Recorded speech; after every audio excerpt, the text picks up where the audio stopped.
Hello, everybody. I hope you can hear me there in Dallas. I wish I could be with you. I think that what COPE is doing is more important than ever now that we're in the midst of such major problems in America. And my talk today, I hope, will try to begin with JFK and end with where we are now. The subject of my talk today is the Doomsday Project and Deep Events, JFK, Watergate, Iran-Contra, and 9/11. In my talk today, I'm going to talk about four major and badly understood events: the John F. Kennedy assassination, Watergate, Iran-Contra, and 9/11. I will analyze these deep events as part of a deeper political process linking them, a process that has helped build up repressive power in America at the expense of democracy. In recent years, I have been talking about a dark force behind these events, a force which, for want of a better term, I have clumsily called a deep state operating both within and outside the public state. Today, and for the first time, I want to identify part of that dark force, a part which has operated for 5 decades or more at the edge of the public state. This part of the dark force has a name not invented by me, the Doomsday Project, the Pentagon's name for the emergency planning to keep the White House and Pentagon running during and after a nuclear war or some other major crisis. The talk I'm about to give will be full of details and at times hard to follow, and some of the most important points are in footnotes, which I won't have time to read to you today. But the point of my talk is a simple and important one: to show that the Doomsday Project of the 1980s and the earlier emergency planning that developed into it have been a factor in the background of all the deep events I shall discuss. More significantly, it has been a factor behind all three of the disturbing developments that now threaten American democracy. The first of these three developments is what has been called the conversion of our economy into a plutonomy, with the increasing separation of America into two classes, into the haves and have-nots, the 1% and the 99%.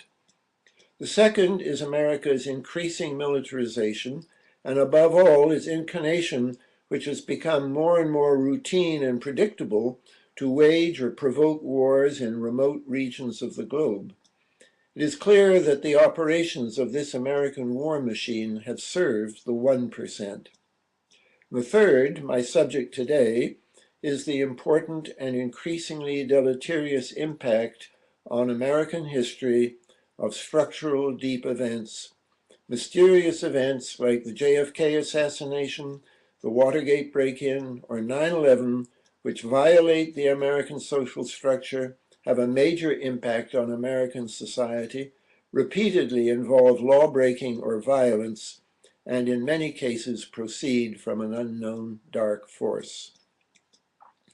There are any number of analyses of America's current breakdown in terms of income and wealth disparity, also in terms of America's increasing militarization and belligerency. What I shall do today is, I think, new, to argue that both the income disparity and the belligerency have been fostered significantly by deep events. We must understand that the income disparity of America's current economy was not the result of market forces working independently of political intervention. In large part, it was generated by a systematic and deliberate ongoing political process dating from the anxieties of the very wealthy in the 1960s and 1970s that control of the country was slipping away from them. This was the time when future Supreme Court Justice Lewis Powell, in a 1971 memorandum, warned that survival of the free enterprise system depended on, quote, careful long-range planning and implementation of a well-financed response to threats from the left. This warning was answered by a sustained right-wing offensive, coordinated by think tanks and funded lavishly by a small group of family foundations. We should recall that all this was in response to serious riots in Newark, Detroit, and elsewhere, and that increasing calls for a revolution were coming from the left in Europe as well as in America. But I will focus today on the right's response to that challenge and on the role of deep events in enhancing their response. What was important about the Powell Memorandum was less the document itself than the fact that it was commissioned by the United States Chamber of Commerce, one of the most influential and least discussed lobbying groups in America. And the memorandum was only one of many signs of that developing class war in the 1970s, a larger process working both inside and outside government, including what Irving Kristol called a, quote, intellectual counter-revolution, close quote, which led directly to the so-called Reagan Revolution. It is clear that this larger process has been carried on for almost 5 decades, pumping billions of right-wing dollars into the American political process. What I wish to show today is that deep events have also been integral to this right-wing effort, from the John F. Kennedy assassination in '63 to 9/11. 9/11 resulted in the implementation of continuity of government plans, COG plans, which in the Oliver North hearings of 1987 were called plans for, quote, the suspension of the American Constitution, close quote. These COG plans, building on earlier COG planning, had all been carefully developed since 1982 in the so-called Doomsday Project by a secret group appointed by Reagan. The group was composed of both public and private figures, including Donald Rumsfeld and Dick Cheney.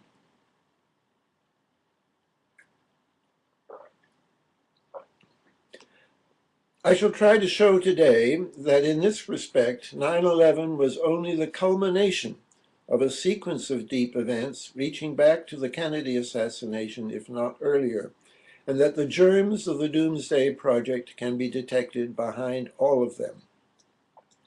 More specifically, I shall try to demonstrate about these deep events that, 1, prior bureaucratic misbehavior by the CIA and similar agencies helped to make both the Kennedy assassination and 9/11 happen. 2, the consequences of each deep event included an increase in top-down repressive power for these same agencies at the expense of persuasive democratic power. 3, there are symptomatic overlaps in personnel between the perpetrators of each deep event and the next. 4, one sees in each of these events the involvement of elements of the international drug traffic, suggesting that our current plutonomy is also to some degree a narconomy. And 5, in the background of each event and playing an increasingly important role, one sees the Doomsday Project, the alternative emergency planning structure with its own communications network operating as a shadow network outside of regular government channels. So let me talk first about bureaucratic misbehavior as a factor contributing to both the JFK assassination and 9/11. Both the JFK assassination and 9/11 were facilitated in part by the way the FBI and the CIA manipulated their files about the alleged perpetrators of each event, Lee Harvey Oswald in the case of what I shall call JFK, and the alleged hijackers Khalid al-Mihdhar and Nawaf al-Hazmi in the case of 9/11. Part of this facilitation was the decision on October 9, 1963, of an FBI agent, Marvin Giesling, to remove Oswald from the FBI watch list for surveillance. This was shortly after Oswald's arrest in New Orleans in August and his reported travel to Mexico in September. Obviously, these developments should normally have made Oswald a candidate for increased surveillance. This misbehavior is paradigmatic of the behavior of other agencies, especially the CIA, in both JFK and 9/11. Indeed, Giesling's behavior fits very neatly with the CIA's culpable withholding from the FBI in the same month of October information that Oswald had allegedly met in Mexico City with a suspected KGB agent, Valery Kostikov. This also helped ensure that Oswald would not be surveilled in Dallas. Indeed, former FBI Director Clarence Kelly, in his memoir, later complained that the CIA's withholding of information was the major source why Oswald was not put under surveillance on November 22, 1963. A more ominous provocation in 1963 was that of Army intelligence, one unit of which in Dallas did not simply withhold information about Lee Harvey Oswald, it manufactured false intelligence in a way that seemed designed to provoke a retaliation against Cuba. I call such provocations Phase 1 stories, efforts to portray Oswald as a communist conspirator as opposed to the later Phase 2 stories, also false, portraying him as a disgruntled loner. A conspicuous example of such Phase 1 stories is a cable from the 4th Army Command in Texas, reporting a tip from a Dallas policeman who was also in an Army Intelligence Reserve unit. This is the quote. Assistant Chief Don Stringfellow, Intelligence Section, Dallas Police Department, notified 112th Intelligence Group, this headquarters, that information obtained from Oswald revealed he had defected to Cuba in 1959 and is a card-carrying member of Communist Party. Now, this cable was sent on November 22nd directly to the U.S. Strike Command at Fort McDill in Florida, the base poised for a possible retaliatory attack against Cuba. This cable was not an isolated aberration.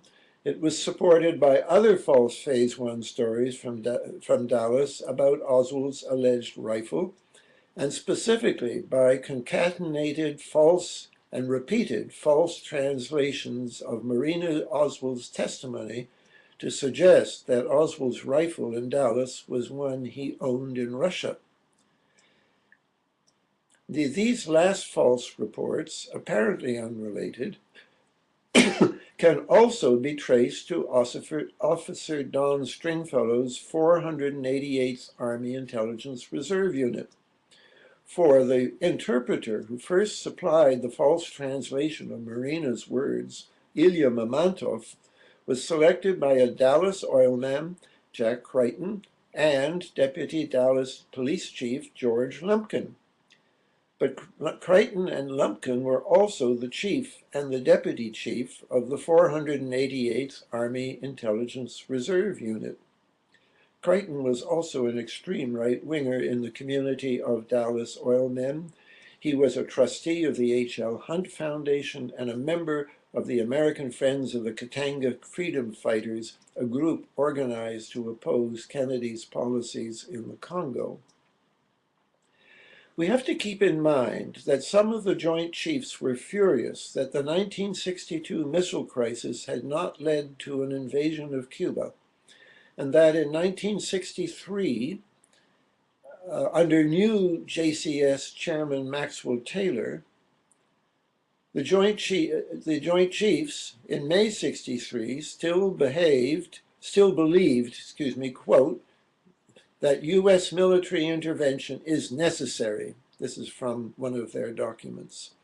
This was 6 months after Kennedy, to resolve the missile crisis in October '62, had given explicit assurances to Khrushchev, albeit highly qualified, that the United States would not invade Cuba. This did not stop the J5 of the Joint Chiefs of Staff, the JCS Directorate of Plans and Policy, from producing a menu of, quote, fabricated provocations to justify military invention, close quote. One proposed example of fabricated provocations envisaged violence, quote, using MiG-type aircraft flown by U.S. pilots to attack surface shipping or to attack U.S. military, close quote. The deceptions about Oswald coming from Dallas were immediately post-assassination. Thus, they do not by themselves establish that the assassination itself was a provocation deception plot. They do, however, reveal enough about the anti-Castro mindset of the 488th Army Intelligence Reserve Unit in Dallas to confirm that it was remarkably similar to that of the J5 the preceding May, the mindset that produced a menu of fabricated provocations to attack Cuba. According to Crichton, there were about 100 men in the 488th Reserve Unit, and about 40 or 50 of them, roughly half, were from the Dallas Police Department. It can hardly be accidental that we see this bureaucratic misbehavior from the FBI, CIA, and military, the three agencies with which Kennedy had had serious disagreements in his truncated presidency. Later in this paper, I shall link Dallas oilman Jack Crichton to the 1963 emergency planning that became the Doomsday Project.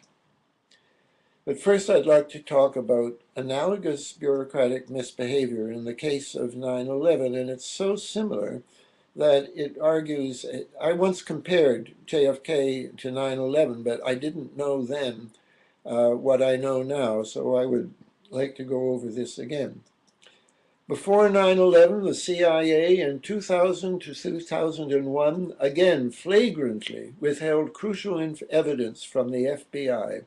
Evidence that, if shared, would have led the FBI to surveil two of the alleged hijackers, Khalid al-Mihdhar and Nawaz al-Hazmi.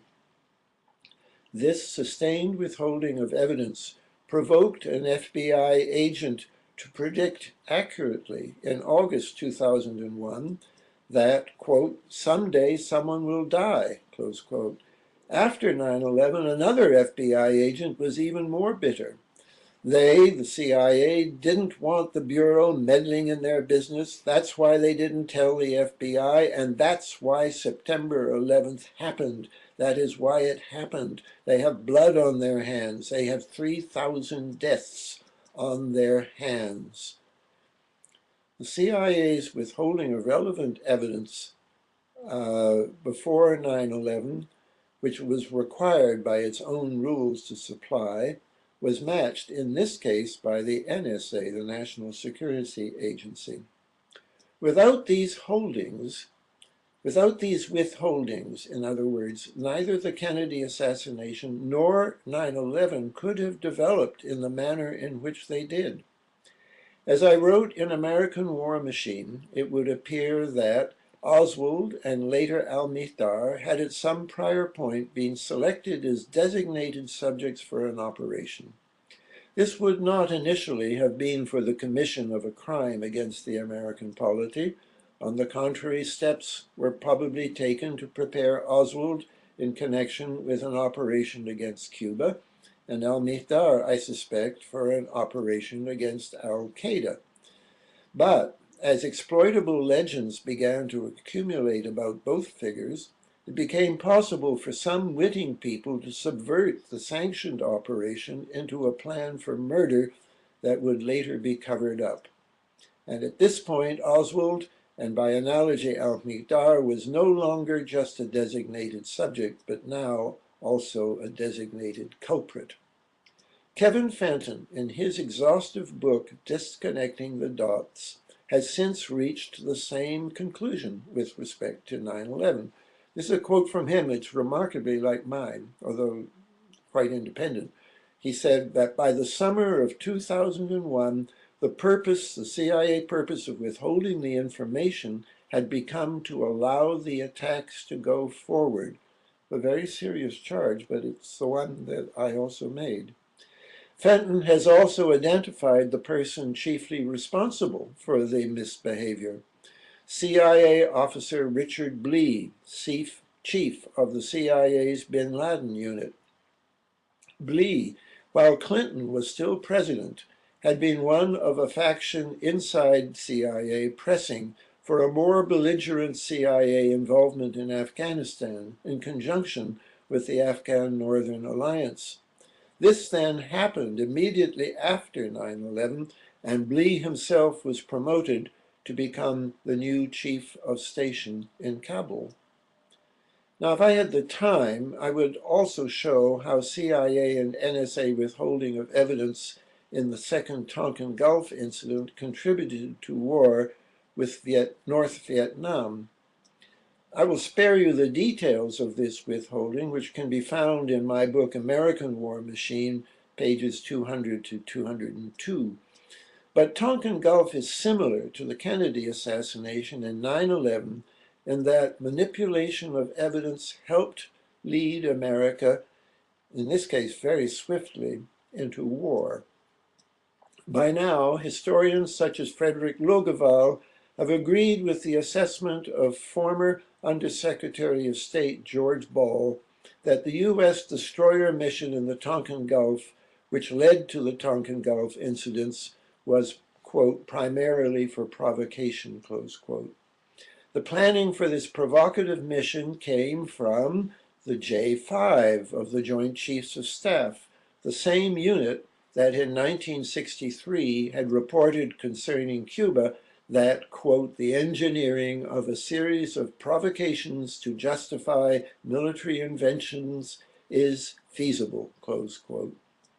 The NSA and CIA suppression of the truth on August 4th, 1964 was in the context of an existing high-level but controversial determination to attack North Vietnam. In this respect, the Tonkin Gulf incident is remarkably similar to the suppression of the truth by CIA and NSA leading up to 9/11, when there was again a high-level but also controversial determination to go to war.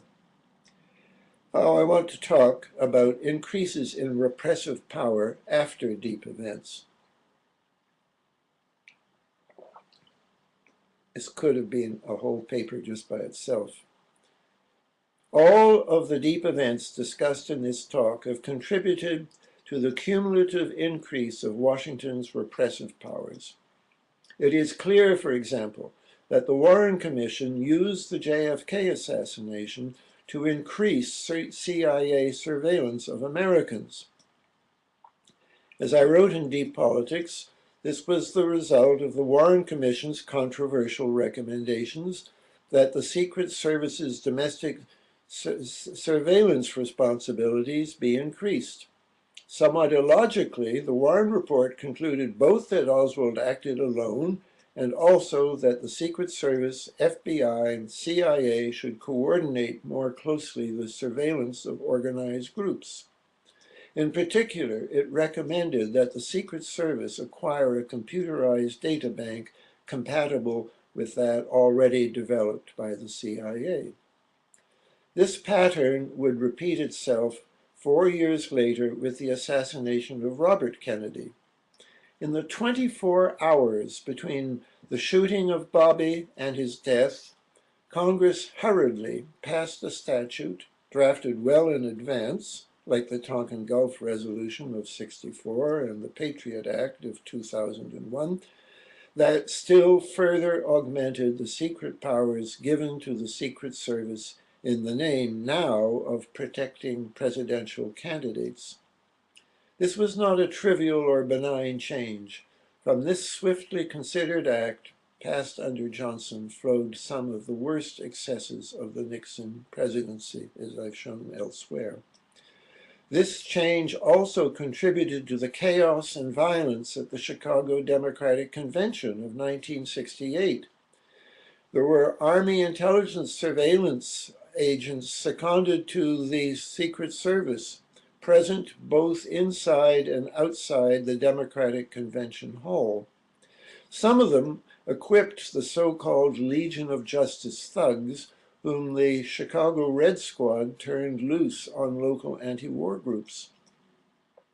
In this way, the extra secret powers conferred after the RFK assassination contributed to the disastrous turmoil in Chicago that effectively destroyed the old Democratic Party representing the labor unions. The three Democratic presidents elected since then have all been significantly more conservative. When we turn to Watergate and Iran-Contra, both of these events were on one level setbacks to the repressive powers exercised by Richard Nixon and the Reagan White House, not expansions of them. On the surface level, this is true. Both events resulted in a number of legislative reforms that would appear to contradict my thesis of an expanding repressive power.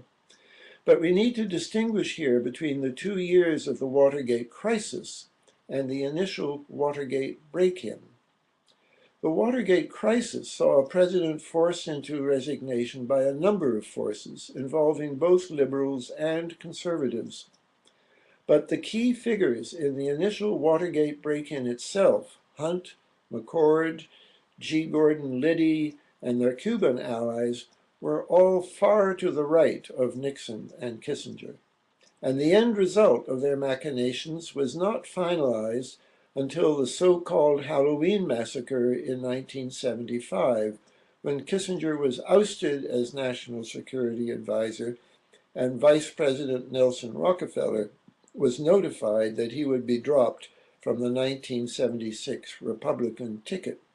This major shakeup was engineered by two other right-wingers, Donald Rumsfeld and Dick Cheney, in the Gerald Ford White House.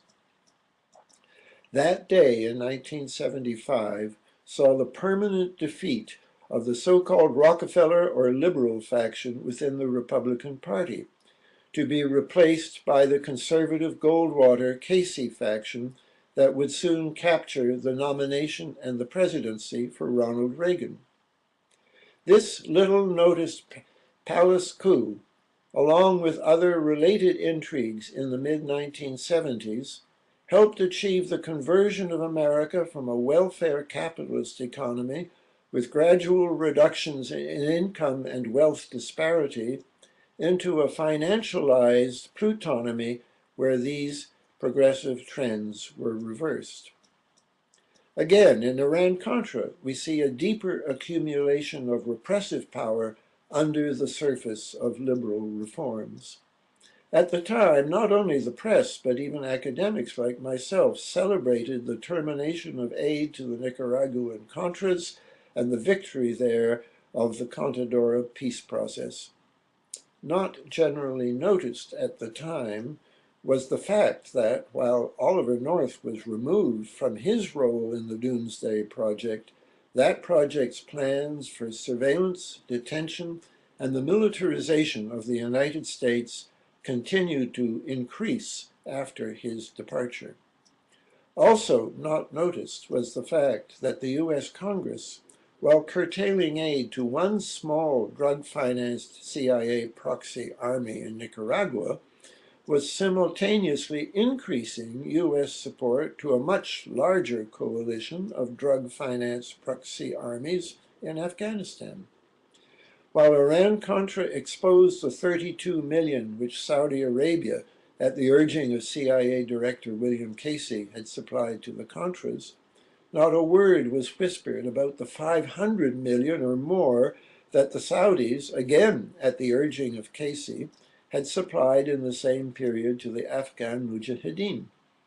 In this sense, the drama of Iran-Contra in Congress can be thought of as a misdirection play, directing public attention away from America's much more intensive engagement in Afghanistan, a covert policy that has since evolved into America's longest war.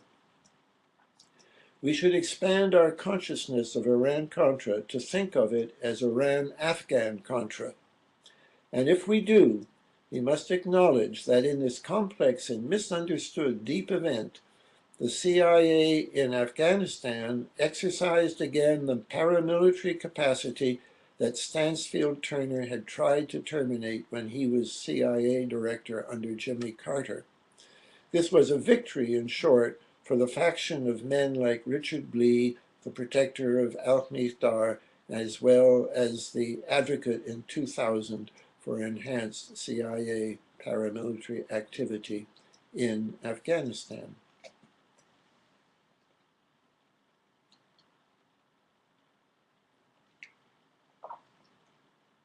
Now I'd like to talk about the personnel overlaps between the successive deep events. I will never forget the New York Times front page on June 18, 1972, the day after the Watergate break-in. There on page 1 were photographs of the Watergate burglars, including one of Frank Sturgis, alias Fiorini, who I had already written about 2 years earlier in my unpublished book manuscript, The Dallas Conspiracy, about the JFK assassination. Sturgis was no nonentity. A former contract employee of the CIA, he was also well connected to the mob-linked former casino owners in Havana.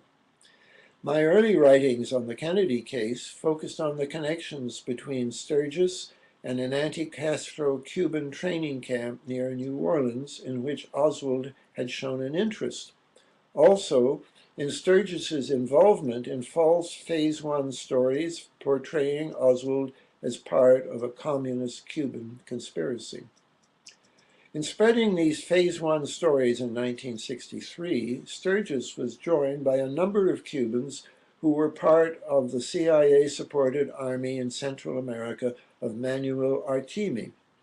Artime's base in Costa Rica was closed down in 1965, allegedly because of its involvement in drug trafficking. In the 1980s, some of these Cuban exiles later became in drug finance support activities for the Contras. The political mentor of Artime's MRR movement was future Watergate plotter Howard Hunt. And Artime in '72 would pay for the bail of the Cuban Watergate burglars. The drug money launderer Ramon Milian Rodriguez has claimed to have delivered $200,000 in cash from Artime to pay off some of the Cuban Watergate burglars. And later, in support of the Contras, he managed 2 Costa Rican seafood companies, Frigorificos and Ocean Hunter, that laundered drug money for them. It is alleged that Hunt and McCord had both been involved with Artime's invasion plans in 1963. It was, I believe, no accident that the organization of Hunt's protege Artime became mired in drug trafficking. Hunt, I have argued elsewhere, had been handling a U.S. drug connection since his 1950 post in Mexico City as chief there of the OPC, Office of Policy Coordination. But McCord not only had a past in the anti-Castro activities of 1963, he was also part of the nation's emergency planning network that would later figure so prominently in the background of Iran-Contra and 9/11, the Doomsday Project. McCord was a member of a small Air Force Reserve unit in Washington attached to the Office of Emergency Preparedness, OEP, assigned to draw up lists of radicals and to develop contingency plans for censorship of the news media and U.S. mail in time of war. His unit was part of the Wartime Information Security Program, WISP, which had responsibility for activating contingency plans for imposing censorship on the press, the mails, and all telecommunications, and preventive detention of civilian security risks who would be placed in military camps.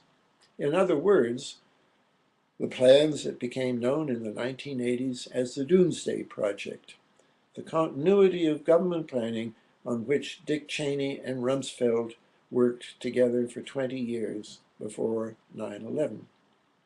So this is the common denominator for structural deep events: Project Doomsday and Continuity of Government Planning, COG. McCord's participation in an emergency planning system dealing with telecommunications suggests a common denominator in the backgrounds of all the deep events we are considering. Oliver North, the Reagan-Bush OEP point man on Iran-Contra planning, was also involved in doomsday planning, and he had access to the nation's top secret doomsday communication network.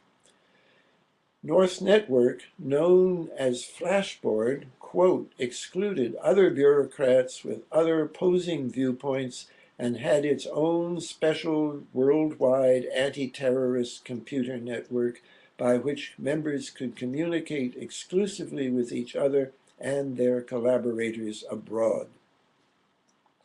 Flashboard was used by North and his superiors for extremely sensitive operations which had to be concealed from other hostile parts of the Washington bureaucracy. These operations included the illegal shipments of arms to Iran, but also other activities, some of them still not known, perhaps even, as Norwegian has alleged, against Olof Palme's Sweden. Flashboard, America's emergency network in the 1980s, was the name in 1984 to 86 of the full-fledged Continuity of Government, COG, emergency network, which was secretly planned for 20 years at a cost of billions by a team including Dick Cheney and Donald Rumsfeld. And on 9/11, this same network was activated anew by the two men who had planned it for so many years.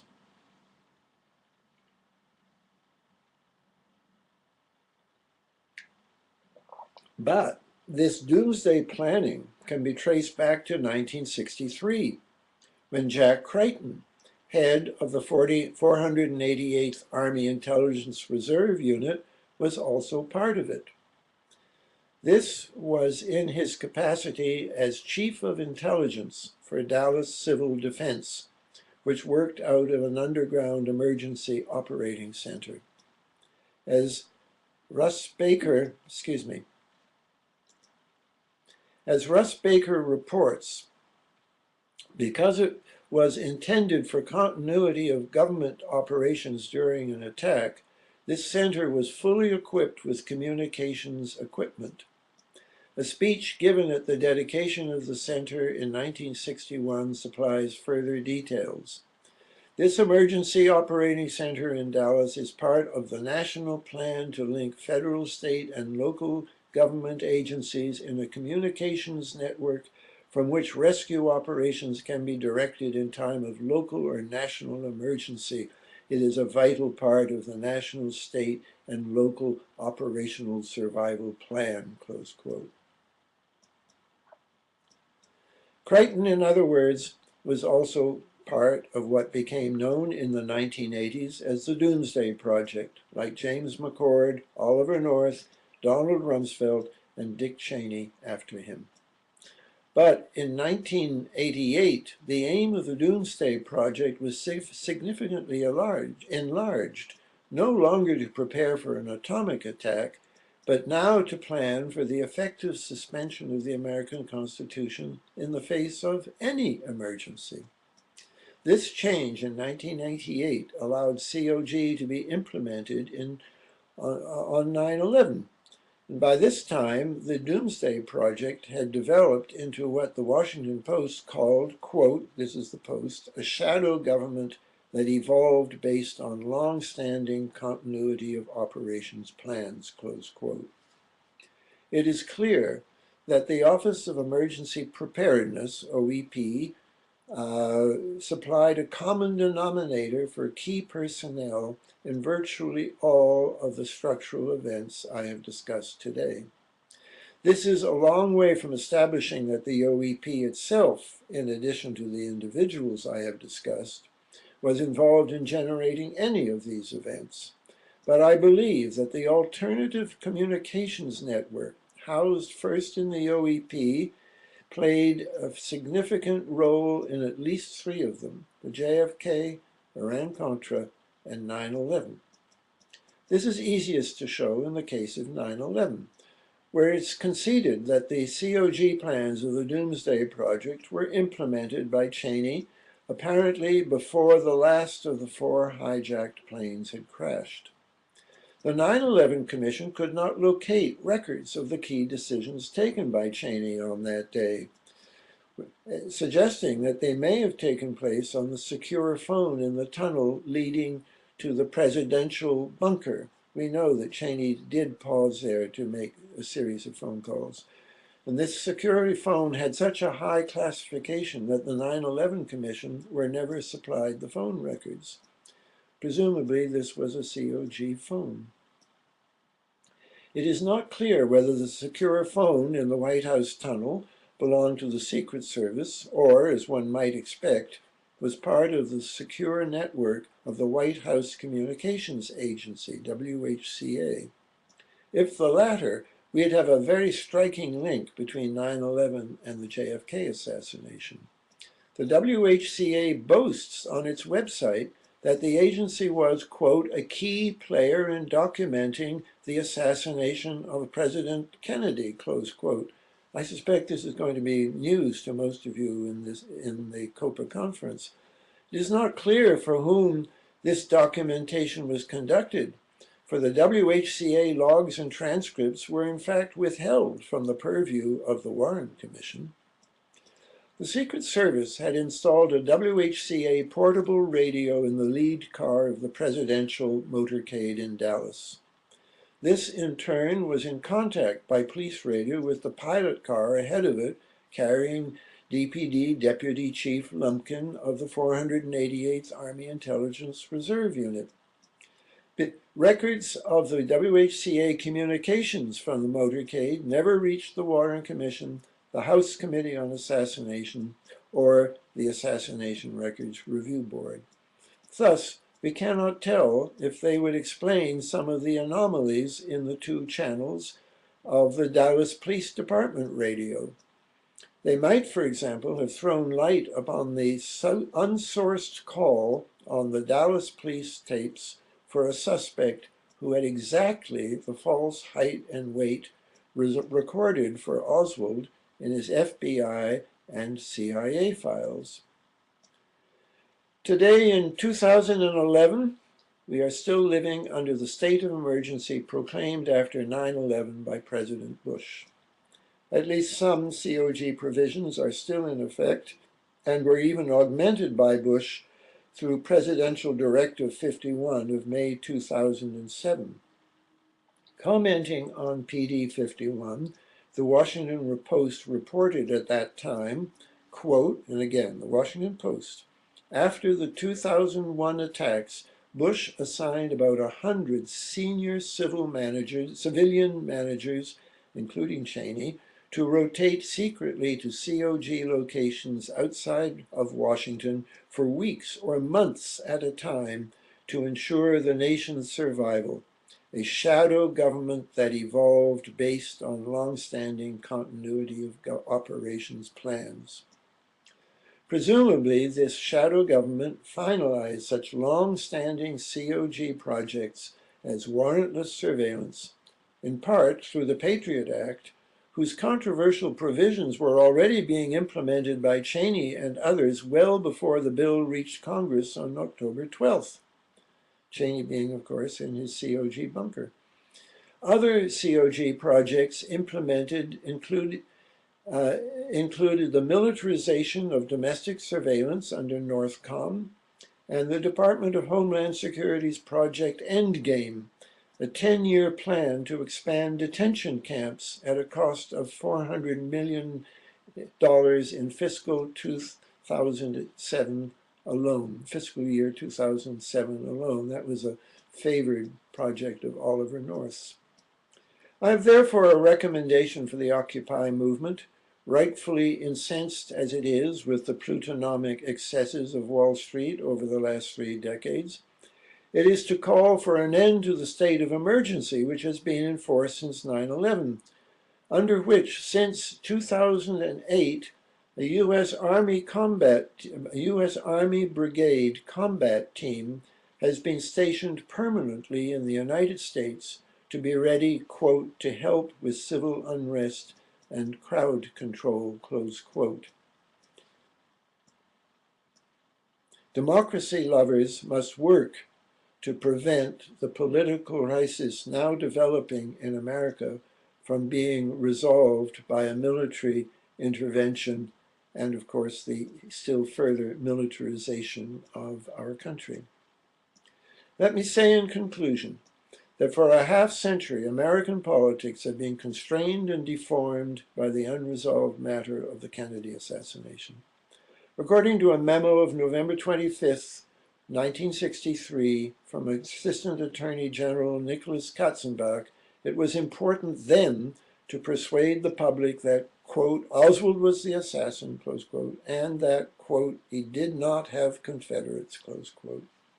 Obviously, this priority became much more important after these questionable propositions were endorsed by the Warren Report, the U.S. establishment, and the mainstream press. It has remained an embarrassing priority ever since for all succeeding administrations, including the present one. There is, for example, an official in Obama's State Department, Todd Leventhal, whose official job until recently included defense of the lone nut theory about Oswald against so-called conspiracy theories. If Oswald was not a lone assassin, then it should not surprise us that there is continuity between those who falsified reports about Oswald in 1963 and those who have distorted American politics in subsequent deep events, beginning with Watergate. Since the deep event of '63, the legitimacy of America's political system has become vested in a lie which subsequent deep events have helped to protect. Well, that's my talk, and do I stop broadcasting now? Can anyone tell me? I guess I do. I want to answer questions, but if I stop the broadcast and stop recording, perhaps I can answer the questions on Skype. Anyway, in the absence of instructions, that's what I'm going to do, and I'll be with you in a moment, hopefully, on Skype.